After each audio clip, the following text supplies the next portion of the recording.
ही फक्त आणि फक्त शिवछत्रपती शिवाजी महाराजांची देण आहे. आमच्या राजांनी आम्हाला शिकवलंय, कोणी चुकत असेल त्याला सत्तेची वाट दाखवा, कोणी चुकत असेल तर त्याला सत्तेची वाट दाखवा, आणि कोण नडला तर त्याला मराठीची जात दाखवा, आणि कोण नडला तर त्याला मराठीची जात दाखवा. अखेर अशी अनेक पराक्रमे करत अखेर 3 एप्रिल 1680 रोजी माझ्या राजांनी अखेरचा श्वास घेतला. पण माझा राजा कसा होता माहिती आहे का तुम्हाला? नसेल माहिती तर आवर्जून ऐका.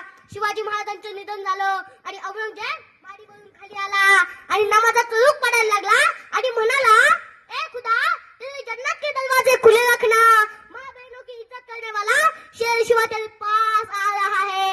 अरे मेले नंतर शत्रूला त्याचा अभिमान वाटावा असा माझा राजा होता. शेवटी जाता जाता एवढेच सांगतो, हर हर महादेव आवाज सुटला, मुघलांच्या कपाळी घाम फुटला. हर हर महादेव आवाज सुटला, मुघलांच्या कपाळी घाम फुटला. मराठ्यांच्या धडकल्या चमकत्या तलवारी, मुघल पळती माघारी. मराठ्यांच्या धडकल्या चमकत्या तलवारी, मुघल पळती माघारी. राजा अजून तुम्ही 10 वर्ष जगला असता, मुघलांनी सुद्धा कपाळावर भगवाच लावला असता. मुघलांनी सुद्धा कपाळावर भगवाच लावला असता. धन्यवाद.